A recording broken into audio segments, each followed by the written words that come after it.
ఒక పార్టీ ఒక 120 రోజుల్లో ఒక ఉన్నత స్థాయి నుంచి క్యాండిడేట్‌ని ఎత్తుక్కునే స్థాయికి రావటం అంటే ఎందుకు జరిగింది ఇది? మీరు ఆ పార్టీ ఉన్నత వర్గాలతో ఉన్నారు. వారందరితో కలిసి తిరిగారు.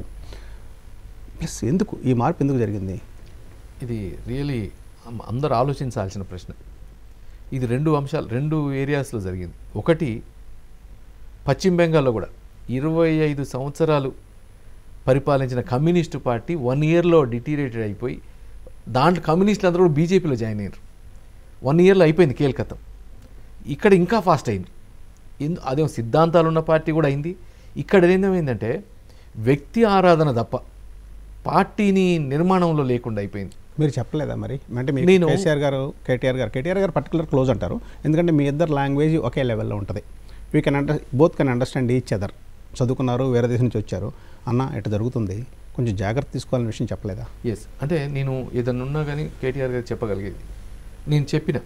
ఈవెన్ మన జిహెచ్ఎంసీ ఎలక్షన్స్ అయినప్పుడు కేసీఆర్ గారు ఫోన్ చేసినప్పుడు చెప్పిన, ఎందుకు ఓడిపోవడానికి కారణాలు ఏంది అన్నాడు. అంటే చెప్పిన, సార్ పార్టీ నిర్మాణం జరగలేదు, పార్టీ క్యాడర్కి అభ్యర్థికి అసలు పొంతన లేదు. మనం ఎంతసేపటికి ఎవరు చూసినా కేసీఆర్ని చూసి కేటీఆర్ని చూసి ఓటేయాలి కానీ పార్టీ మీద ప్రేమ లేకుండా అయిపోయింది. వేరాజ్ బీజేపీలో పార్టీ ఫస్ట్ పర్సన్ నెక్స్ట్ అనే పరిస్థితి ఉంది. ఎవరైనా ఈవెన్ మోడీ కూడా నాకు పార్టీయే మెయిన్ అంటాడు. అగ్రీ. ఇవాళ ఒక మనిషిని తీసుకుపోయి కూర్చోబెడితే యు ఆర్ ఏ లీడర్ అంతే, కానీ పార్టీ వాళ్ళు పని అంతా వాళ్ళు చేసుకుంటూ వెళ్ళిపోతారు. వేరాజ్ మన ఈ బీఆర్ఎస్ పార్టీలో ఆ పరిస్థితి లేకుండా అయిపోయింది. పార్టీ మీద ప్రేమ లేదు, పార్టీ నిర్మాణం సరిగ్గా జరగలేదు. ఇప్పుడు బీజేపీ అంటే అమిత్ షా, మోడీ కాకుండా ఇంకేమైనా ఉందా? ఎందుకు లేదండి. ఇలా ఎవరిని తీసుకుంటే తక్కువ ఉన్నారు. ఈరోజు మీరు నెక్స్ట్ అందరూ అమిత్ షా గారి కాడి నుంచి, యోగి గారి కాడి నుంచి, ఈ తేజశ్రీ సూర్య కాడి నుంచి, మన దేవేంద్ర ఫడ్నవీస్ గారి కాడి నుంచి, ఎవరిని చూసినా శివరాజ్ చౌహాన్ గారి కాడి నుంచి ఎవరిని చూసినా ఒక లెజెండ్ లాగానే అవపడతా ఉన్నారు. సేమ్ మిస్టేక్ జరుగుతున్నట్టు మీకు అనిపించట్లేదా? అంటే కేంద్రీకృతం అవటం, అధికారం కేంద్రీకృతం అయిన తర్వాత ఆ పార్టీని ఉన్నంతకాలం అద్భుతంగా ఉంటుంది. అసలు ఒక 120 రోజుల క్రితం మనం ఊహించలా బీఆర్ఎస్ ఇట్లా అవుతుందని. ఒకసారి డౌన్ఫాల్ మొదలైన తర్వాత ఇక దాన్ని ఆపలేకపోతాను. కేసీఆర్ గారు రీసెంట్ ఎగ్జాంపుల్ అటు వెళ్ళిపోతూ ఉంది. అట్లా ఒక వ్యక్తుల మీద, ఇందాక మీరు అన్నారు పార్టీ పటిష్టత, వ్యక్తుల మీద ఆధారపడి ఉన్న పార్టీగా మీకు అనిపించట్లేదా? అంటే ఇప్పుడు నిర్మాణం ఉంది, వ్యక్తులు ఉన్నారు. ఏది బీజేపీలో.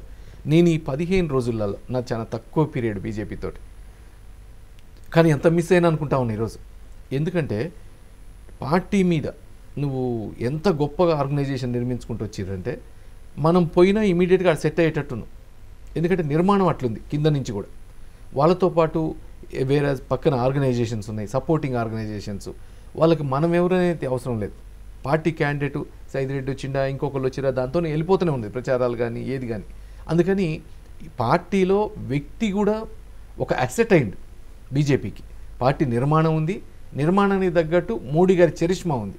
ఇంతకుముందు ఎప్పుడు మోడీ గారి చరిష్మా మీదనే పనిచేయలే, కానీ ఈసారి మోడీ గారి చరిష్మా కూడా ఉంది కాబట్టి చరిష్మాని పార్టీకి యాడ్ చేశారు.